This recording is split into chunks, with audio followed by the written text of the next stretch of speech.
Welcome to the unit Translation, Translators, and Ethics. Learning outcomes for this unit will be students will be able to understand the concepts of ethics, morality, and moral standards as they apply to the act of translation, explain why translation is not a neutral act from an ethical standpoint, and list some of the moral stakes at play in translation.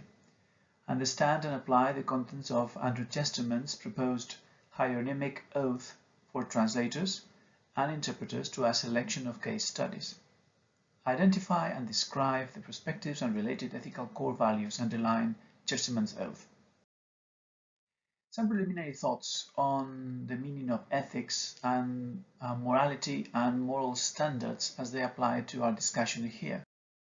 If we look at the dictionary, in this case I've chosen the Oxford English Dictionary, we find the following entries or definitions of the word ethics, the noun ethics. First, this would be the second actually. I've left the first one out. A set of moral principles, especially those of a specified religion, school of thought, etc. So we see moral being used here and a set of principles that have to do with certain organized groups of human beings. Number 4 is also interesting for our purposes here, usually treated as in the singular. Ethics is defined as the science of morals, the branch of knowledge that deals with the principles of human duty or the logic of moral discourse, the whole field of moral science. We have a discipline that studies morality. It's a branch of knowledge that deals with principles of what the duties humans have and what logic is followed in discourse about moral issues. And then finally, entry number 5 is also interesting and pertinent to our purposes here. The moral principles or system of a particular leader or school of thought. The moral principles by which any particular person is guided. The rules of conduct recognized in a particular profession or area of human life. In other languages, like French and Spanish, we have the word deontologie or deontología, which links directly with this 5th entry in the dictionary definition of ethics. The principles which should govern from a moral standpoint or an ethical standpoint what members of a certain profession what are expected to do or how they are expected to behave. And that is what deontology or deontology and deontología mean, and they connect with the profession or the profession of translation as a whole. So looking at the dictionary is useful. We can also look at morality, because the word morality and morals appears quite often in this discussion, in these definitions of ethics. And we can I've just taken a textbook on corporate ethics by Velázquez, published in 2006, and he includes the idea of standards in a definition of morality. And I quote his definition of morality here: standards held by an individual or a group with regards to right and wrong, good and bad. So here we have the idea of virtue, the idea of being just or being wrong or behaving in a bad way.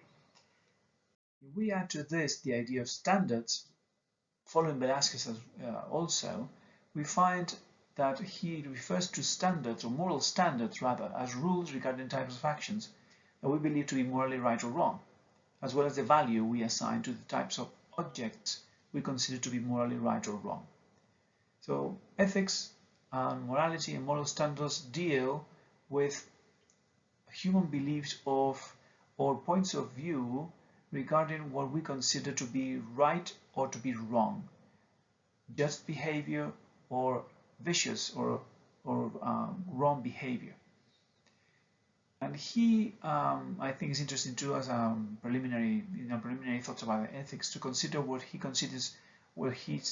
identifies as the 5 main features of moral standards. For Velázquez, standards or moral standards rather, refer to serious negative or positive consequences. So they deal with important issues, having grave implications.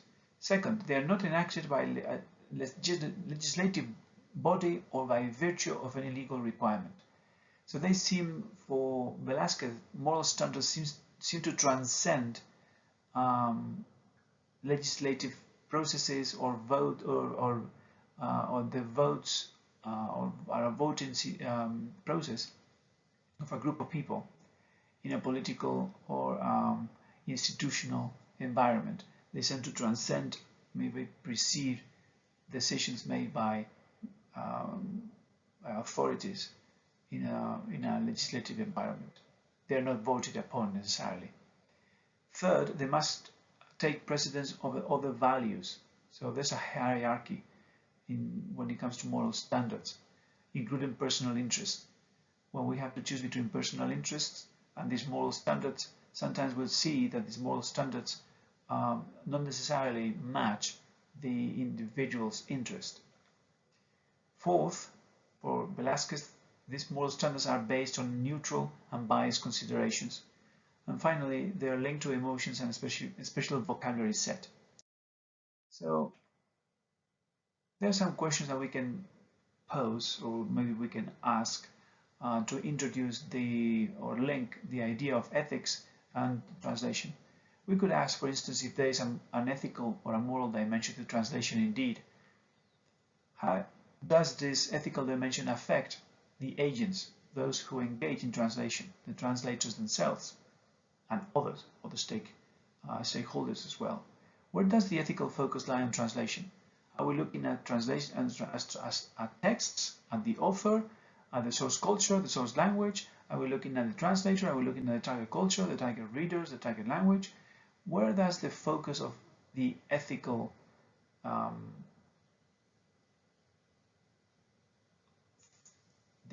study, where is it placed? Are there any ethical codes or standards that we can apply or that apply currently to translation and translators? Or should we even have ethical codes or standards applied to translation and the work that translators do? And that's for some authors, this is a question: do we even need such codes? So let's have a look at some components of some proposals having to do with the ethics of translation. The focus has been placed mainly on translation as an activity, which is historically has been seen by some as a suspicious activity because due to its potential to add errors or lose information from a whole and authoritative source text or original source. And this has also, for many years, decades, centuries even, the translation of sacred scripture has been at the center of this suspicion laid on translation, as translation has been perceived as a potential way of tampering with the word of God. And for a long time, thinkers about translation have discussed translation mainly dealing with the translation of the scriptures or sacred scripture. Obviously, the second component or traditional component or focus of translation, of ethics in translation, has been on the human agents, those who translate. They have been seen as capable of being disloyal or unfaithful towards texts that were considered authoritative, and their authors, in this case, for instance, the sacred scripture and God as the revealer of that scripture. Translators could tamper, could insert errors, could destroy and cause misleading, cause translations of the scriptures of the word of God to be misleading for the readers, and therefore they've been seen also with suspicion as potential authors of erroneous and misleading texts. Translation have also been seen, therefore, as potential agents of unfaithfulness, even treason. We all may have heard the Italian saying, traduttore traditore, a translator is a traitor, to original texts, to the authors who wrote those texts, and also to the readers who may be misled by those defective and derivative translated works. So, an ethics of translation, as we will see, some modern authors have referred to the ethics of translation as such in negative terms, because it, like for instance for Anthony Pym, and we'll quote from his work as he's been one of the most vocal and quoted, cited authors in recent times dealing with ethics. Not the only one, but one of the main authors in doing so. He criticizes an ethics of translation that leads to the question, how should we translate? And the obvious strategic implications, the orientation between source and target. Should I look to adhere to source values, to source text and source culture and source language values, or should, as a translator, should translators look at the target, the recipients, the target language, the target setting where translations are going to be used? It also deals with a dualism, focusing on translation as the main focus of ethics. For Anthony Pym, also highlights the divide between professional and academic ethics, between the ideas about translation held and proposed by the theorists and the practical complaints of professional translators, and the divide between them, which seems to be a chasm that is difficult to bridge. So he tends to, Anthony Pym, for instance, looks at an ethics of translators instead. And he, as we will see later on, we'll come back to this in a minute again, he sees more value in the question related to the agent, to translators, from an ethical and moral standpoint, the question of why should we translate. So this he prefers as a way of transcending that dualism between professionals and academics, between source and target orientation, by looking at why we should translate in any particular case. And he likes to look at translators as they are placed in an intercultural space, which as mediators they have to help navigate. And he also favors that an ethics of translators instead of translation as such will also focus on the identity of translators as mediators between cultures. This is Anthony Pym, and as we can see here, he tries, as I explained earlier on, he tries to avoid these dualistic views of translation, which can be articulated in this way. Either we translate for the source text, for the source culture or the source author, or we instead look at the target culture, the target text, and the target reader as the main orientation. This dualism, these two ways of translating, and the opposition between theory and practice, theorists and professional translators, he tries to avoid by attempting to look at the question of how, or avoiding the question, or moving away from the question that is related or is a corollary of this dualistic view of how we should translate, what kind of strategy should we adopt as translators. He rather would like to entertain the question, why should we translate? I will quote him from his book on translation, on translator ethics. Note the title, on translator ethics, and not translation ethics, which is deliberate. Why translate? The abstract response I'm looking for would take the following form. We should translate in certain circumstances only, investing variable effort in order to promote long-term cooperation between cultures. In all of the cases, it would probably be better not to translate. So note the restrictions or the principles, the limits, the framework he establishes as far as the ethical question of why translate, or should I translate? Not how should I translate, but should I translate? Should we translate? Why translate or why not to translate? We should translate only, according to him, in certain circumstances, when this situation or this translation, this investment of effort will lead to long-term cooperation between cultures. If there's no possibility of enhancing or bringing about cooperation between cultures, for Anthony Pym, it is better not to translate or to look for alternative ways, as we will see later on in our recapitulation later on. He continues, is that kind of answer enough? Perhaps. After all, if we know why we translate, then we can deduce how we should translate and perhaps even what we should translate in each situation. We might thus seek to answer the fundamental question that Antoine Bergman was a French translator and theorist, asked many years ago. If you know why, you can probably figure out how. But it is not really that simple. So he focuses on the translator, and this implies a focus on should we translate or not in any given situation, not so much as to the idea of which strategy should I choose. He was criticized by the famous French philosopher Henri Mechanic in 2011, where he claimed, where he discussed some of the ideas of the original French version of Pym's work on translator ethics. And he said, and Mechanic says, an ethic of translating implies above all an ethics of language, and an ethics of language implies a theory of language as a whole.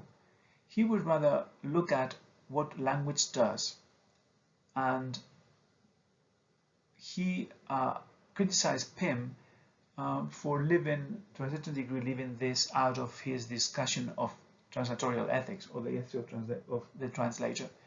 And interestingly enough, Mechanic also goes on to say that we don't need the codes of ethics and moral standards in the case of translation do not suffice if we don't have or we don't add what he calls poetics, although it is not too clear what he means by poetics in his criticism of Anthony Pym. So let's consider perhaps that translation is not a neutral activity. Indeed, it does have an ethical dimension, and it has moral consequences. And therefore, it follows that those who engage in translation, the translators or translatorial agents, have certain powers. They are also subject to other powers.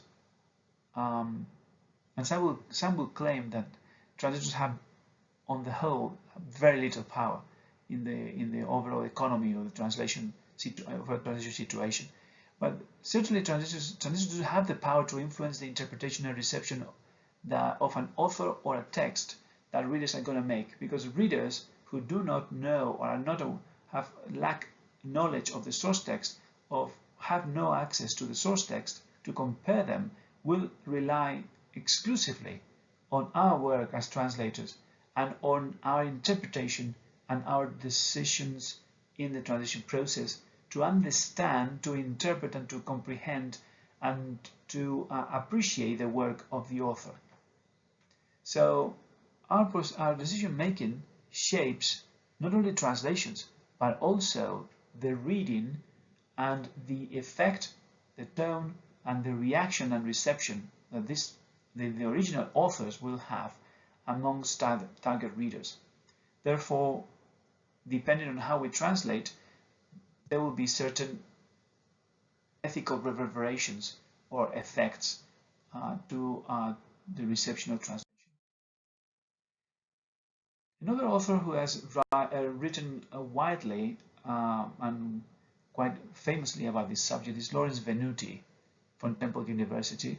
And in 2008, although there's been several reprints, I think the first edition was from the late 90s.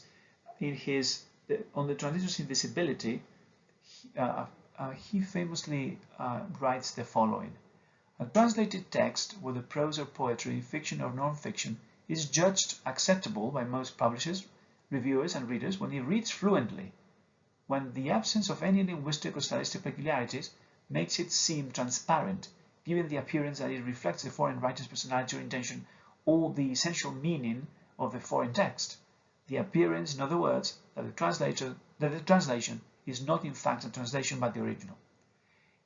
In this work, on the translator's invincibility, Lawrence Venuti criticized the literary translation in the Anglo-Saxon or the Anglo-speaking world, mainly in North America and the United States. For Venuti, the values of the poetics, that is the guiding principles or the guiding views of translation in the Anglo-speaking world, dictate that translations are to be accepted and valued if they read naturally, if they read in good English, and what he calls fluently. This fluency or this fluent text or this fluent translation will be so by excluding any elements of foreign or foreign features in those translations, so that they read as if they had been originally written in English. This will have certain repercussions, both ethical and discursive, both textual and moral. For Venuti, translations will be or will read as originals. You see, they won't be presented as translations because they will read fluently. They will be non-resistant. So they will read as if they were originals, and therefore the translators will be deemed or rendered rather invisible, and the text will seem transparent, as he says here, given the appearance that they reflect the foreign writer's personality or intention or the essential meaning of the foreign text. He used memorable metaphors for these two different methods or strategies of translation, which are not new in essence, but he used these terms originally, which made his theories and his ideas and his works pretty influential and popular and in translation studies, although he was heavily influenced by Antoine Vermont and earlier than that by Friedrich Schleiermacher, the famous German father of hermeneutics and author of an influential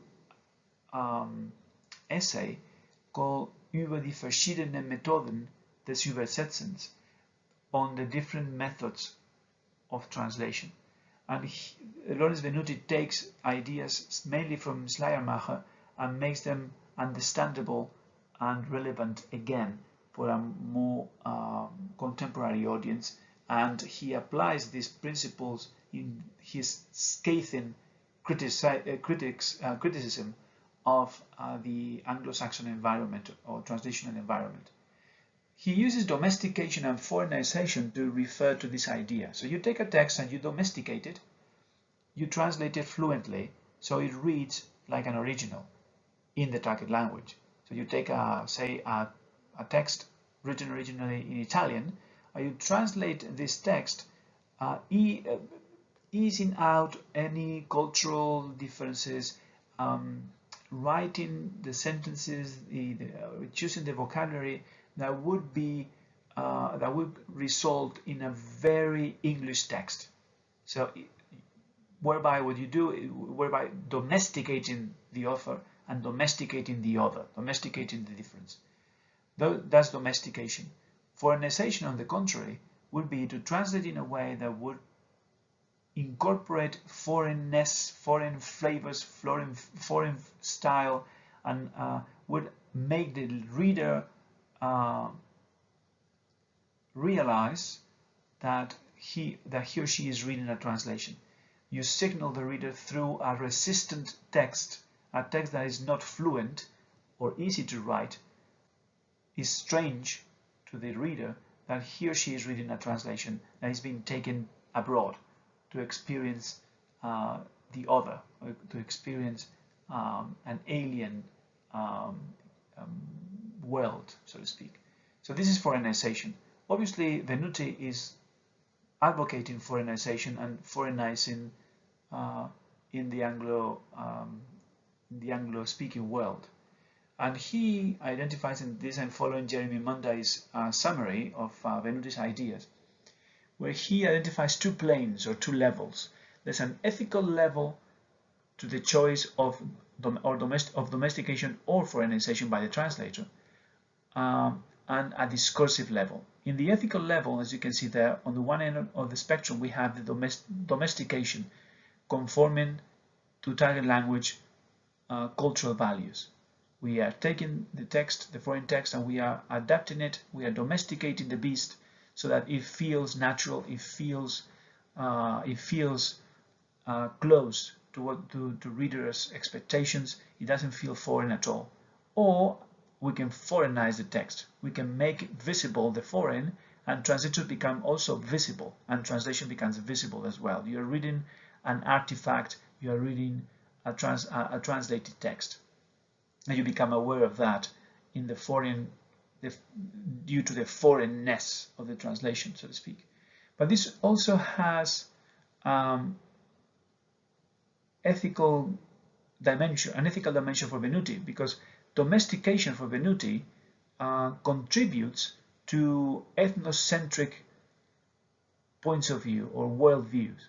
If you continue to translate in an English in a proper manner, if you domesticate the foreign, what you're doing with your translations is to contribute to the perpetuation of the ethnocentrism of the Anglo-Saxon environment, or the Anglo-Saxon culture or society. That's his criticism. We should fight against ethnocentric tendencies when you exclude the foreign or exclude the other, and feel that the in-group, those who speak like you, dress like you, those who feel like you, those who think like you, are more acceptable than those outside of the in-group. So these foreignizing translations will contribute, according to Venuti, we're always following him in this discussion, that if you engage in foreignizing translations, you will fight against this. This foreignizing translation will be an antidote of sorts against these ethnocentric tendencies in the Anglo-speaking world. So that's the ethical level. It also has additional ethical repercussions, and I pointed at those earlier. For Venuti, a domesticating translation erases the translator. It renders the translator an invisible figure. Translators don't exist. You are, so to speak, channeling or providing the readers in the English-speaking world with texts that don't read their translations, and therefore the translator is not visible, is not a presence. There's no, it's excluded out of the equation. Foreignizing translations, on the contrary, would render the translator visible, with everything that has to do with the place of the translator in society, and as a professional, as a member of society, and as intermediary between cultures, and so on and so forth. And then there's also the discursive level. Domesticated translation will be fluent, will be transparent, will be easy to read, will be assimilated to target language norms, whereas a foreignizing translation at the discursive or textual level will be resistant, will be difficult to read, will be challenging, will be testy, and it will, in this case, challenge and breach target language norms. Again, Venuti advocates in his work the foreignization and the resistancy at the ethical and discursive levels. So if we continue, there's also another contribution that I think is worthwhile, and that's obviously, it couldn't be otherwise, we need to include some functional components here as well. That's the idea of loyalty. First introduced, and I'm quoting Nord in a 2001 article from the journal The Translator, which was a special issue focusing on ethics and translation, ethics and translators. She wrote a paper, a contribution for that special issue, in which she discusses the central concept of loyalty, which, as she explains here, was first introduced into Scopus theory in 1989 in order to account for the cultural specificity of translation concepts. So what she means by cultural specificity has to do with Hans Vermeer, which was the main figure in the functional approach to translation in the German-speaking world, which he advocated. He said that we need to look for more concepts and other ways of explaining translation phenomena, because linguistics at the time was the main framework and the main lens that was being used at the time to look at translation phenomena. So for Vermeer, linguistics was not enough. There were specific components or specific questions in translation, and regarding what translators do and the nature of translation as such, the communicative side of translation, that couldn't be accounted for with linguistic parameters. So he uses that deficiency or that lack of answers to be found in linguistic approaches to translation to formulate his Scopus theory. So Knorr continues, this loyalty notion was designed to set an ethical limitation, note the ethical dimension of loyalty, on the otherwise unlimited range of possible scopoi or purposes for the translation of any particular source text. So one text can have several scopoi, and therefore there are several potentially acceptable translations for any given text. So the idea of loyalty was designed or proposed to set an ethical limitation to this unlimited range of possibilities. Knorr continues in her enlightening quote, it was argued that translators as mediators between two cultures have a special responsibility with regard to their partners. By partners she means other stakeholders in the translation process, like the source text author, the client or commissioner of the translation, and the target text receivers, particularly in cases where there are discrepant views as to what a good translation is or should be. So translators as mediators between cultures have a special responsibility. They are, as we mentioned earlier on, translation is not neutral from an ethical standpoint, and translators have duties towards several stakeholders in the process of translation. So Nord and the other functionalists, especially Christian Nord, they look at loyalty as an interpersonal relationship. We cannot be loyal to texts, we are loyal to people. So she explains that as an interpersonal relationship, loyalty was meant to replace a traditional intertextual relationship between texts, of faithfulness or fidelity, concept that usually refer to linguistic or stylistic similarity between the source and the target texts, regardless of the communicative intentions involved. So they wanted to transcend the merely linguistic and textual features of translation, the equivalence between texts. We look at a translation and we say this translation is faithful to the original. So the question of fidelity and faithfulness, which have been touchstones of translation thinking for centuries, functionalists try to transcend those and replace them with loyalty, with an element of communicative intentions. We can be loyal to the author, and we will discuss that later on as an interesting paradox, and in fact a crucial paradox in translation. Translators are to be loyal to the author, but not necessarily to the content of his or her writing or speech, but to her intentions, in order to facilitate communication. So this component of loyalty is really central to functionalism and also to an ethical discussion of translation.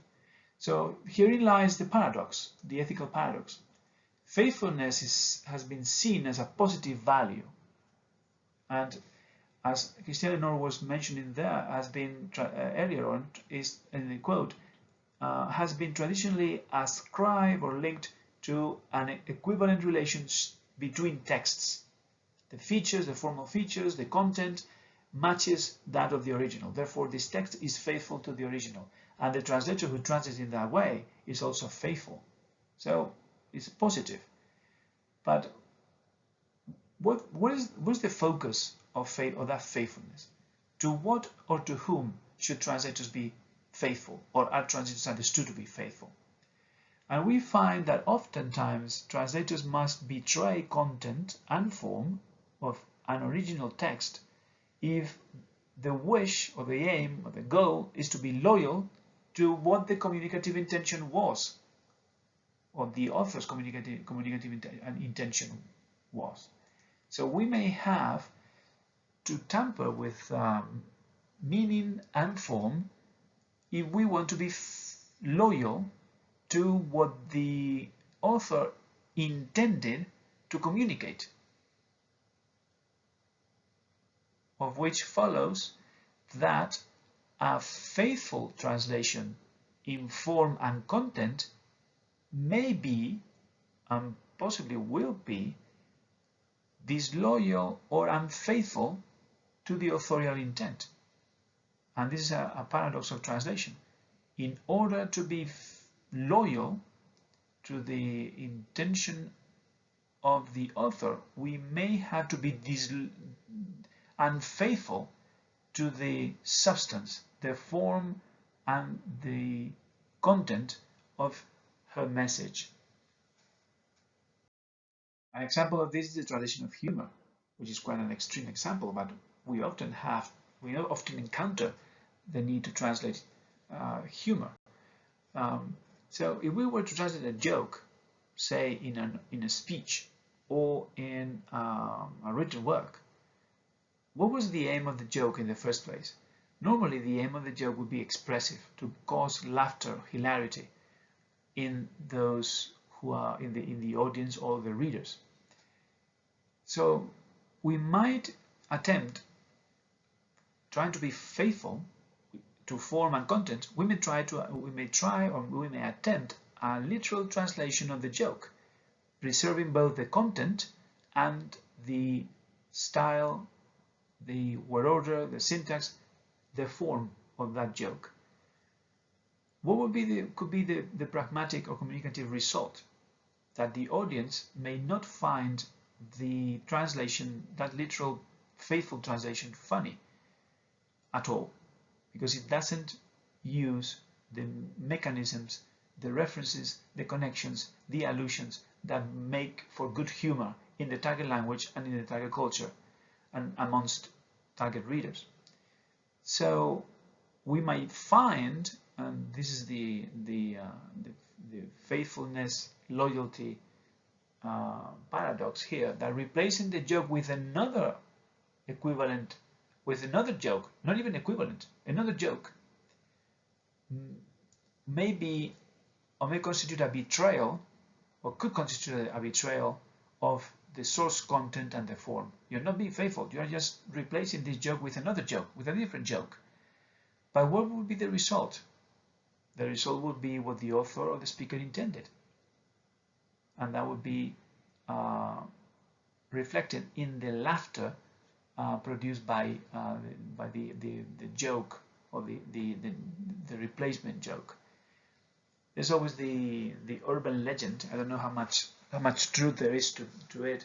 They talk about, or they speak of these North American business delegation that was to close an important contract with a Japanese counterpart, and they're sitting across the table, and we have a dialogue interpreter, a liaison interpreter, sitting across the table, interpreting back and forth. And in order to break the ice, the senior partner in the group of American businessmen decides to open up the proceedings with a joke. So he tells the joke and all that, and all his colleagues, American colleagues, speaking, they burst in laughter, and then everyone looks at the interpreter to see what he does with the joke. The interpreter turns to the Japanese, obviously unbeknownst to the Americans, and what he says to the Japanese audience is, the American man just told a very funny anecdote. Please laugh. and the polite Japanese counterparts burst out in laughter, which to the satisfaction of the American teller of the joke. So as you can see, the translation in this anecdote, the translation wasn't faithful to the original, but the translator was loyal in functionalist terms. He was loyal to the author of the humorous text by replacing the form and the content with a new message, a new offer of information that would elicit or produce the same result, or the desired result. So this is a paradox in translation.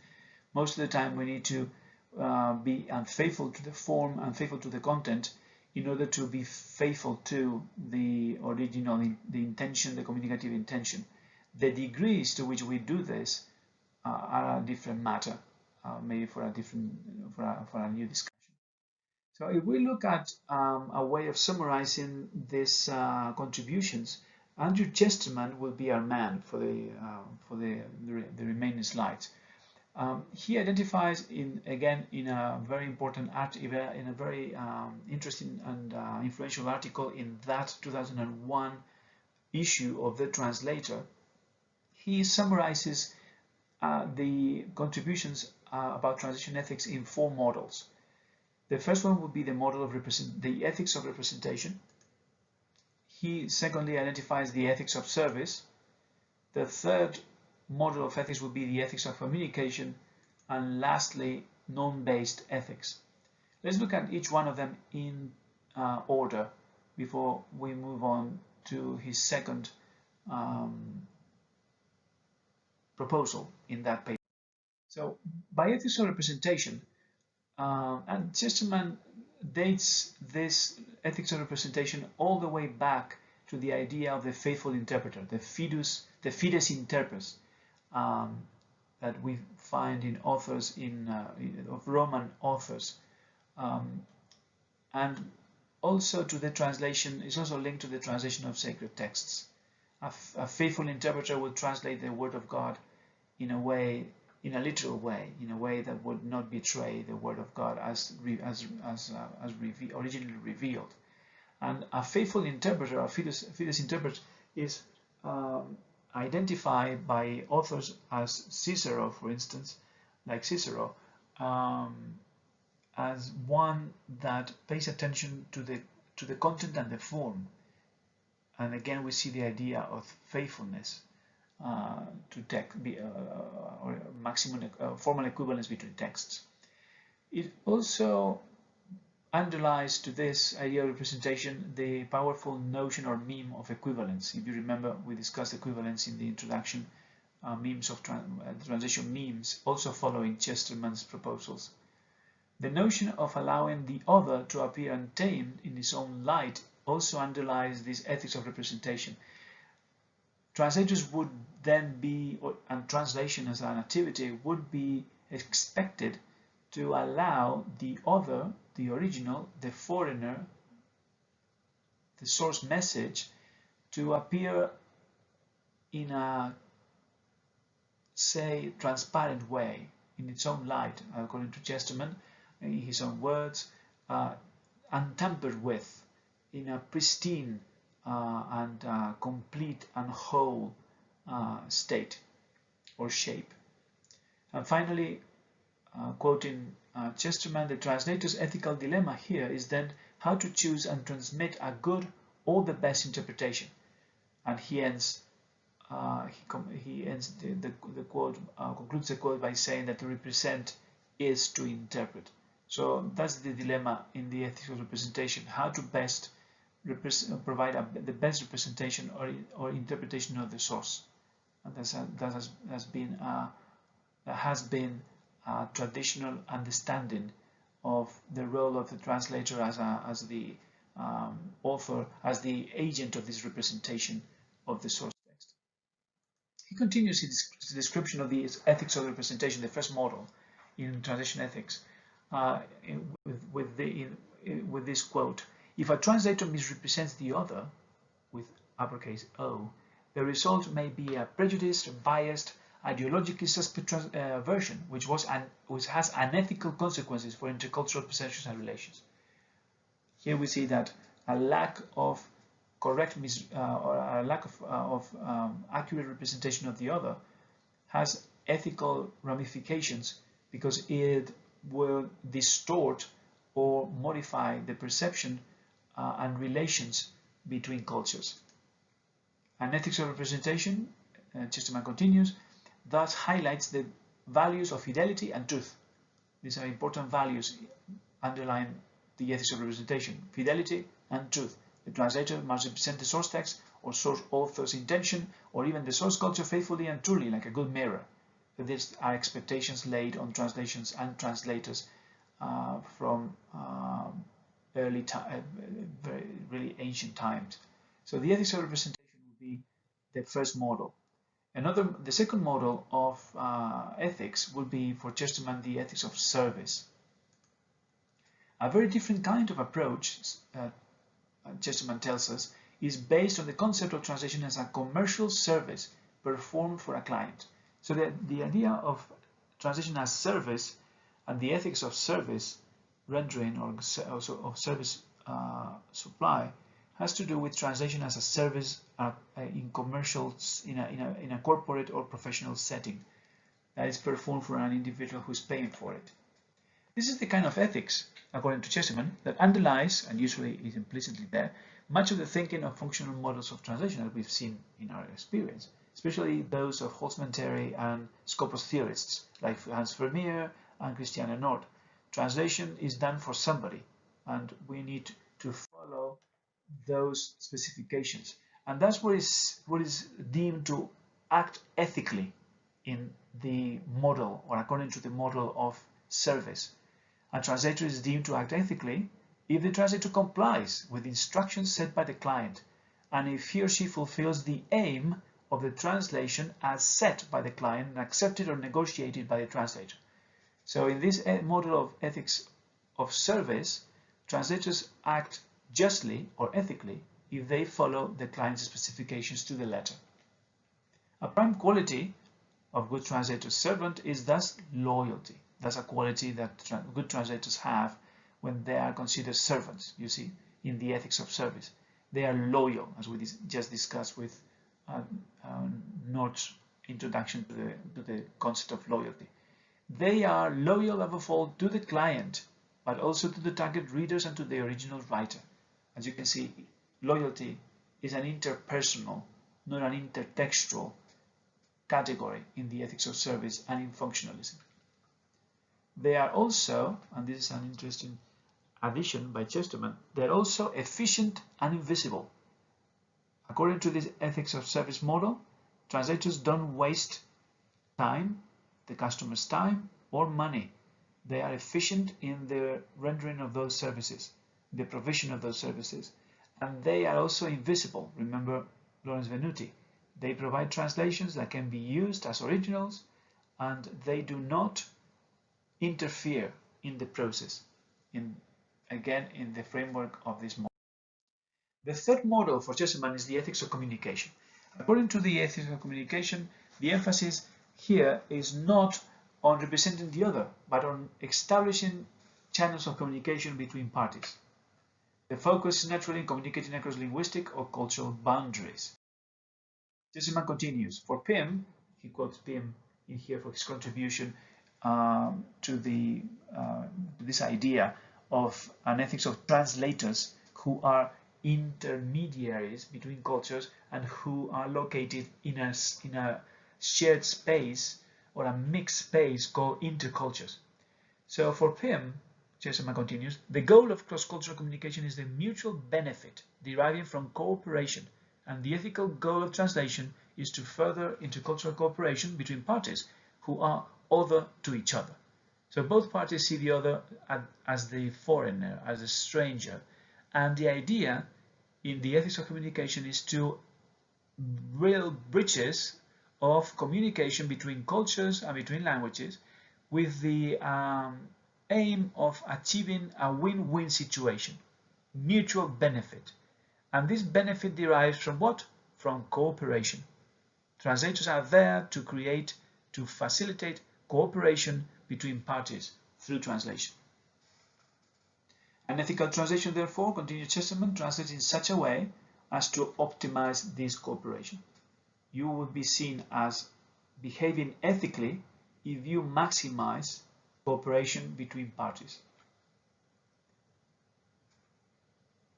There's also the idea that a translator who behaves ethically might also decide, according to Pym, that sometimes it might be more beneficial to both parties to not engage in translation at all, but to maybe learn the foreign language or look for alternatives for cooperation. So sometimes the idea of behaving ethically will be to say no to translation, according to Pym in this model. And Chesterman concludes his explanation or description of this model of ethics, of the ethics of communication in translation with the following words. An ethical translator's primary loyalty, on this view, is to the translator profession, situated in an intercultural space, and hence to the whole system that makes cross-cultural communication possible, rather than to source texts, source cultures, or to target readers or culture. So in this case, as you can see, the main loyalty of an ethical translator in the ethics of communication is placed on the profession as a whole, on the collective group of translators and their location. Where are they located? In an intercultural space. They occupy a space between cultures. And his or her loyalty belongs to the group, to the translator's profession. Finally, the fourth and last model of ethics in translation is norm-based ethics. This norm-based ethics originates from mainly two branches of translation studies, or the study of translation, which are descriptive translation studies first and norm theory second. These norms determine or influence translation production and reception. Norms equal expectations. They are expectations laid on translation and translators, and they belong mainly in the target culture. What do they think translation is? What expectations do they have regarding the nature of translated texts? What do they expect translators to do? This acceptance of norms is linked, according to Chesterman, to a perception of service to prevailing values. So inasmuch as these norms are perceived to serve prevailing values, then they are accepted. And these prevailing values include the very important values of truth and trust. Behaving ethically thus means behaving in this model, in the norm-based ethics model. Behaving ethically thus means behaving as one is expected to behave, in accordance to those norms, not surprising the reader or the client. So, ethical behavior in a norm-based ethics model would entail not surprising the reader, not rocking the boat, avoiding surprises, and matching the expectations laid in the target, mainly in the target environment, laid on translation and the work of translators. A couple more quotes by Chesterman in this direction. Any major breach of these expectations, for instance, a translation that is clearly more literal than the readers might expect, or one that has a specific ideological slant, or is abridged or extensively adapted, should, on this view, be signaled overtly by the translator, for example, in a preface. You should not try to sneak in translations that breach expectations. You should explain them. One of the central values underlying this model is that of trust. If translators behave in predictable, non-conforming ways, it is easier to trust them and the profession as a whole. So translators need to be trusted, and in order to be trusted, they should work in or should conform to those norms, to those expectations laid on translation in target culture. One interesting point to remember is the idea of moral standards. Remember, we were talking about we were quoting Velázquez on moral standards as codes of conduct, sets of principles.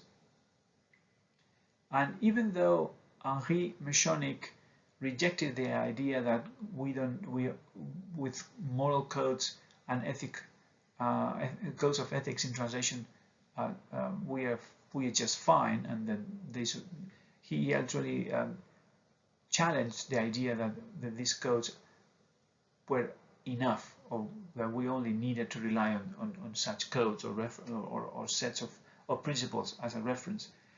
I think it's useful because it is really didactic and interesting to have a look at one specific proposal for a hieronymic, as Chesterman called it, the hieronymic oath, a set of or a code of conduct or ethical conduct for translators that he just formulated as an interesting exercise. It is not, obviously, is not regulatory, is not binding on translators. It's just an academic throwing out there a few pledges or promises or components of making up a set of principles, a set of rules that translators would, in an ideal world, accept in a formal and sacred, so to speak, oath, akin to the oath taken by those entering the medical profession. He calls it hieronymic in homage to Saint Jerome, who has been the translator of the Vulgate and a key Christian translator, who is also considered the patron saint of translators. His day is celebrated on September 30th, and incidentally that's the International Translators Day. So this hieronymic oath is inspired, interestingly enough, in Hopi culture. Hopi Indians and others identify a figure of that they call the Spider Woman, or the Spider Grandmother. Taken from the American Museum of Natural History, the museum explains the figure of the Spider Woman thus: Spider Woman appears in stories throughout the Southwest, often as a powerful teacher and helper. In some Southwestern cultures, Spider Woman taught people to spin, thread, and weave cloth, thus sharing with humans the spider's ability to make webs. The Hopis speak of a spider grandmother who, conscientiously weaving her webs, thought the world itself into existence. In the Navajo creation story, people travel up through 4 lower worlds, creating chaos and disorder until they are banished from each in turn. At one level, they are threatened by a devastating flood, but Spider-Woman rescues them by weaving a web to create solid ground before the water sweeps over them. Chesterman found inspiration in Hopi culture as the basis for his hieronymic oath. There's an interesting quote from his paper in 2001. In the Hopi Indian culture, the spider grandmother is a mythical figure who oversees the spiritual development of humankind. She gave 2 basic ethical rules, not just to Hopis, but to all humanity. She said, don't go around hurting each other. That's the first one of those basic ethical principles or rules. And she said, the second, try to understand things. So Chesterman finds inspiration in this: don't go around hurting each other and try to understand things. See the idea of cooperation and understanding that underlies the work of translators. These 2 ethical principles, Chesterman continues, one negative and one positive, may take us a long way toward an ethics of translation. This paper first offers an analysis of the current state of affairs and then offers an alternative proposal. And this is the proposal, the hieronymic oath for translators. It is an important paper in 2001 because there here we have a picture of Saint Jerome. He tries to inspire translators and interpreters to follow certain underlying core values that are sort of translated into um, these 4 perspectives of ethics, which in turn appear to underlie or appear as the foundation of 9 specific pledges or promises that the translators would make in this oath. The first one is the ethics of representation, the idea of faithfulness and truth. Translators are expected to be faithful, and they're expected to transmit and transfer truth as whole as possible.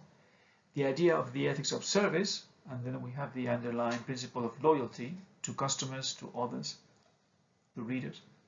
The ethics of culture or intercultural communication, remember the idea of cooperation, echoing Anthony Pym, and then the expectation-based ethics, which has to do with norms, and main or chief among them, trust and reliability. You are expected to be trustworthy and reliable as a translator rendering services. So these 4 perspectives of ethics underlie the oath and each of the 9 pledges.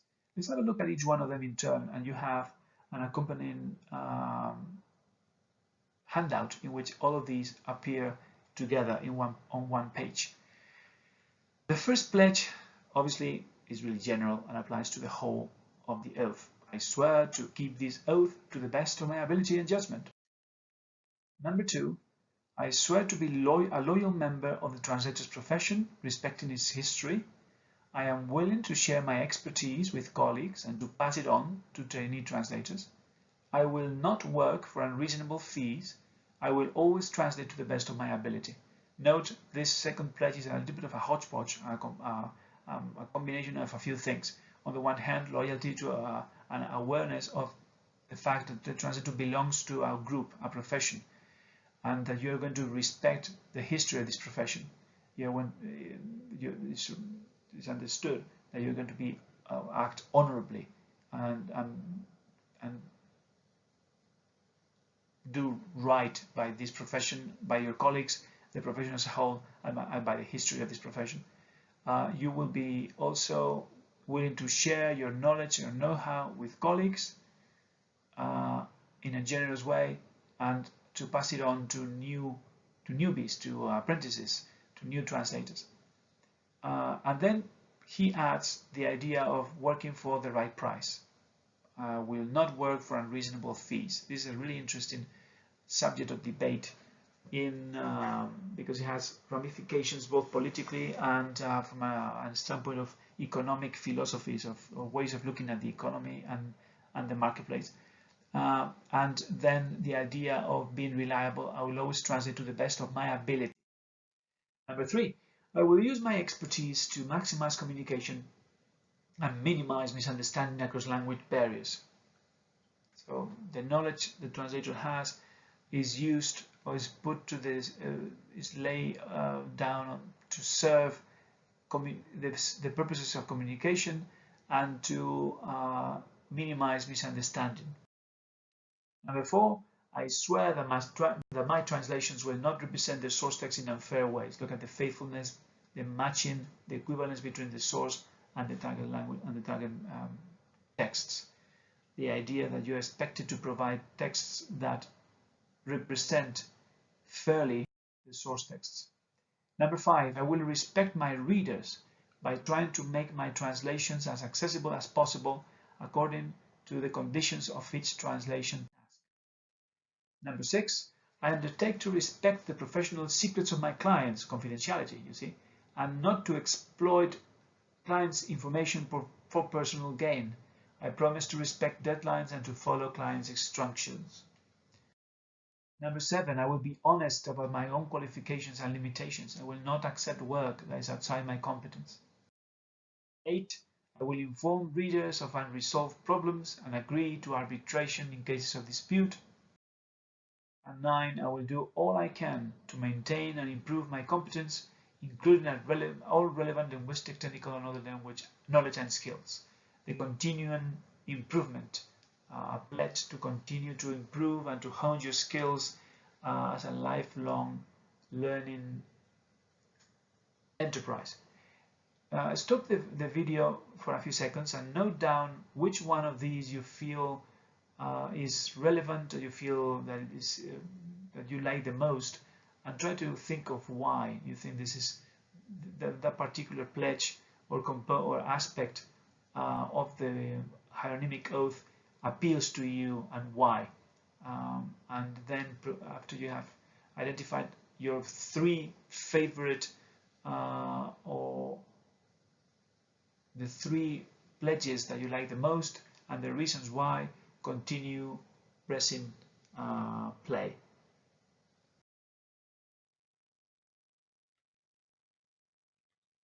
So as you can see, just to remind you of the underlying values, the ethics of representation, faithfulness and truth, the ethics of service, the idea of loyalty, and the ethics of cultural communication, intercultural cooperation to be fostered between cultures by the translator, and finally the expectation-based ethics, trust and reliability, would be the main ethical orientations that underlie the 9 pledges.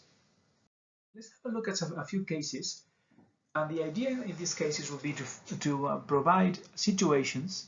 We're going to see 4 situations in which translators act in a certain way in the performance of their duties, and we will analyze each of these situations using the 9 pledges of the hieronymic oath as our lens, as our framework, as our standards, moral standards, to judge what the translators do and did not do, and to provide areas of improvement, or to link these pledges as, you know, if you had done this, you would have been able to avoid certain outcomes.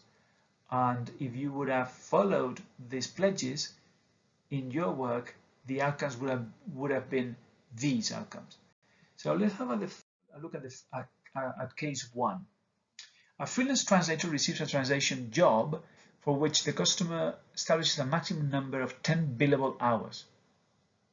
The work consists of collating, comparing, the final formatted version of a translation with an unformatted version of the same text in which textual changes have been implemented. So someone has been working, just to explain this a little bit easier to understand, in words that are easier to understand. Someone has been working on a translation, and what you have here is 2 versions of the target text. One of them is the final laid out formatted version, so it's the printer ready version of the text, but apparently someone has made last minute changes in the translation. So they are sending you a PDF with the final formatted version, the one that looks great and is perfect for is already been laid out and DTP, desktop published. But you need to compare this with a Word file that includes the text in a raw or unformatted version, but with additions. So they need to make sure that all the new text changes or additions made in the target text, which are found in the Word file, are implemented or added in as notes to the PDF. You see, they are the same, but they have changes, and these changes have not been made in the PDF in the final version. So this is a problem in the translator, in the client's workflow, because obviously it's not really a very good practice to format or DTP a final text ready for publication and then make changes after the fact. So they need you to go, or they need this freelance translator to go over both texts, compare them, and make sure that they note the changes in the PDF. For this, they can charge a maximum of 10 hours at their hourly fee.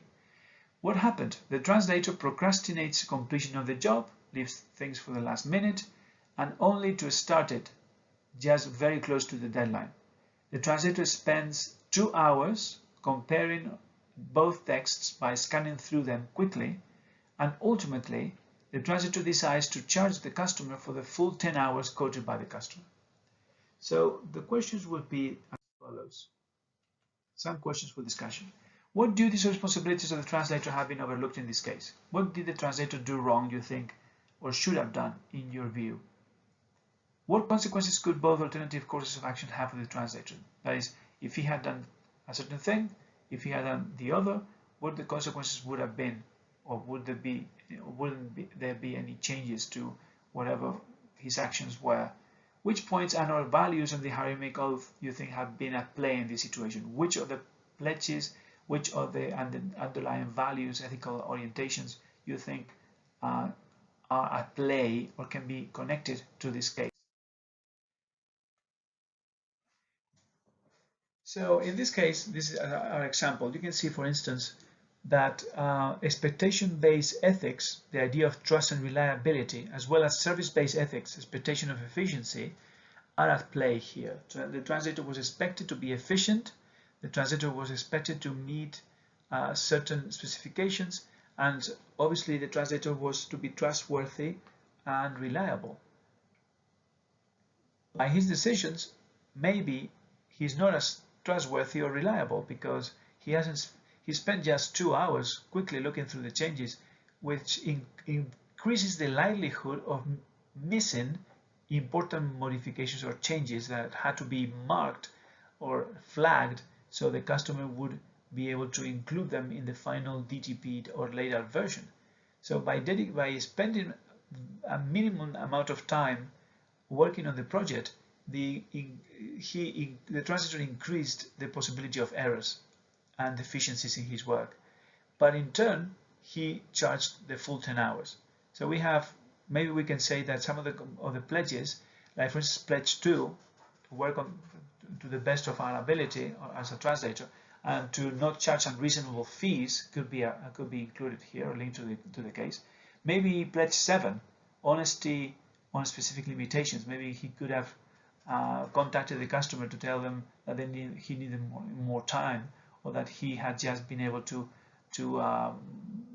quickly compare the documents. So being honest about the specific limitations of his work in this particular project, as stated in pledge number 7, or maybe pledge number 8, information flow with customers. You need to keep the information being transparent with your customers. Is always a good policy.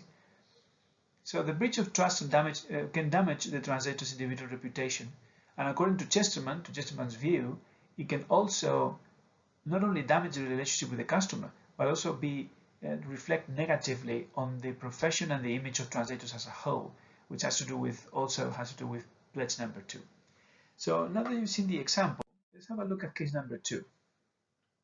A translation company, translation agency, asks a freelance translator to carry out a translation project for a large Spanish telecommunication company. The document she has to translate is vital for this multinational corporation, for the customer of the translation agencies, to close a multi-million deal in Brazil. The translation is finally delivered 2 days after the agreed turnaround date, so 2 days late, and at least the project managers find out after the fact, at least a couple dozen pages seem to have been translated from the original Spanish using a less than sophisticated machine translation engine. So consider the same questions and try to come up with an analysis that uses the pledges, the 9 pledges of the Hieronymic Oath, and the underlying values or ethical perspectives in Chesterman's proposal to explain the decisions by the ethical decisions or moral decisions by the translator, and the repercussions and effects or results of these decisions, and which principles or which pledges and ethical orientations or ethical points of view are related to this case and the translator's behavior.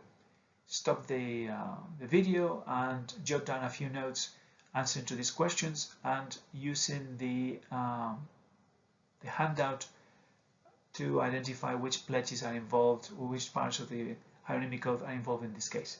Then return to the video. Let's see if your notes match or are close to mine in this case. So what I feel about this case is that we also have expectation-based ethics involved in this. The trust and reliability of the translators. You can see these are pervasive. Translators are expected in a service provision or the supply of a service, the environment of supplying services, they're expected to be trustworthy and reliable. So we have the expectation-based ethic orientation here as well. The service-based ethics or expectation of efficiency is also there, in the sense that you are expected to not waste the time of your customers. And all these problems using a machine translation engine when it wasn't expected to do so, and delivering the text 2 days late go against the value, the expectation of efficiency, obviously. Loyalty is also a problem in this case because you have betrayed your relationship with your customer and you are forcing your customer, the translation agency, to breach their contract and their own relationship with their own customers. So loyalty is also at stake here. Some components or pledges. Number 2, best of my ability. Obviously, she didn't translate to the best of her ability. Maybe unreasonable fees because she was charging for machine translation, which apparently wasn't edited or wasn't post-edited because it was detected by the translation agency that she had used a machine translation to translate from the Spanish into Portuguese. So she was charging unreasonably. Also number 4, perhaps, you mentioned number 4 in your notes, perhaps, unfair representation of the original. She used machine translation and apparently it wasn't a very high quality machine translation engine, and she didn't care to post-edit the translation to improve the result. Also, pledges number 6, adherence to deadlines are essential. 7, honesty on specific limitations. Maybe she could have just contacted the customer, and it's always better to anticipate that you won't be able to meet a deadline, and instead of delivering 2 days late, you could let them know 2 days earlier so that you can negotiate a new deadline, or at least keep the client informed. You see, pledge 8, the information flow, keep that transparency going with the customers. Or number 7, be honest with your specific limitations at the time. So again, we see a breach of trust with the customers, which damages her individual reputation and damage the translation agency's reputation with their own end customer. Case 3 out of the 4 that we have. Tom is a freelancer and a valuable customer asks him to translate a document containing questionable material in the light of his personal beliefs.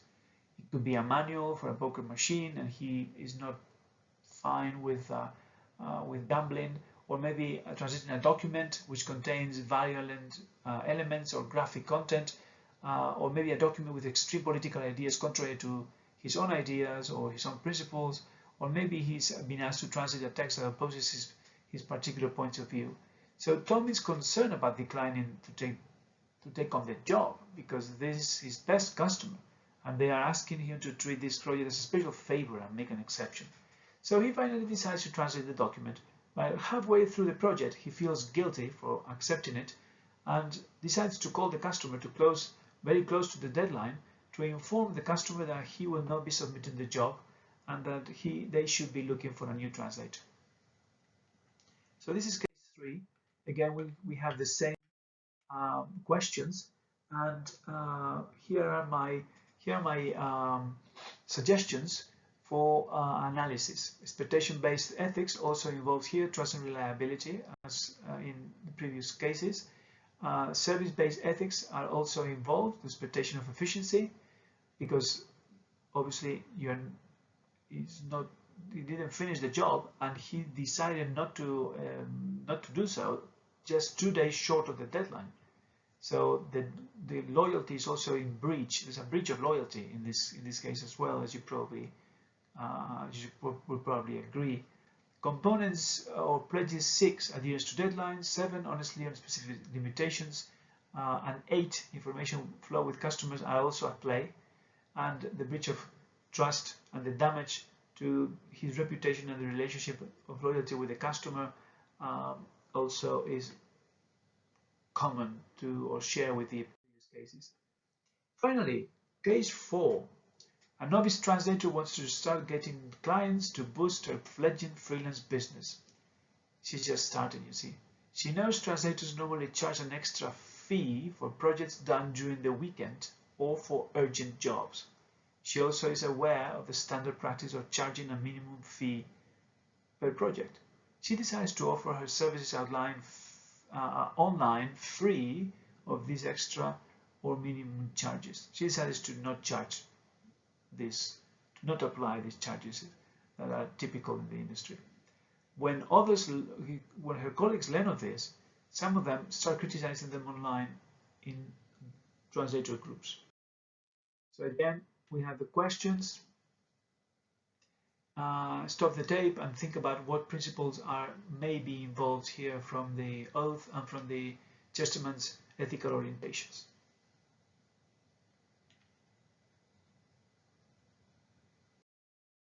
So let's see what you think of my suggestions and compare them to yours. Expectation-based ethics, again, trust and reliability. As you can see, these are very common denominators. And service-based ethics also present there. We have components or pledges number. I've decided to include number 2 only. Loyalty to the group or the profession, which is one of the top pledges in the oath, and perhaps the charging of unreasonable fees.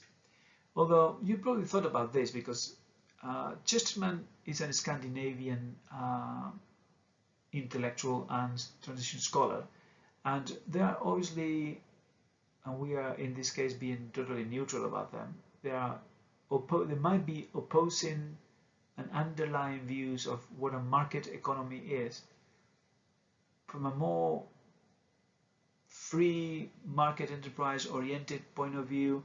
The idea of colleagues trying to indirectly or through pressure trying to influence a freelancer to set a certain prices or certain charges obviously will seem to be alien or foreign and unacceptable. From a point of view perhaps more a more collective or collectivist view of a profession and a market, then one can maybe understand the pressure or the worry or the concern of certain professionals when they see or what they others engage in what they perceive to be unfair competition practices or pricing or price dumping and so on and so forth. So this is a really interesting situation in terms of the economic philosophies underlying that could underlie some of the pledges in Chesterman's oath as they apply to this particular case study or situation. The idea of a collective mentality and loyalty to the profession versus the freedom or liberty of an individual to set the prices that she deems appropriate and to try to be as competitive as possible to serve customers at the best price possible or at the best quality for price ratio. So that's another discussion perhaps that this case could take us or that could be germane or appropriate for this last situation or case. Some selective references from this unit, and I hope you found it enlightening and that these different contributions by selected transition scholars on the different problems and dimensions or ethical and moral dimensions of translation make you think and provided food for thought as to what it means from an ethical standpoint, what it means to translate, and what roles, expectations, and obligations perhaps you would have as a translator in this, as discussed in this unit.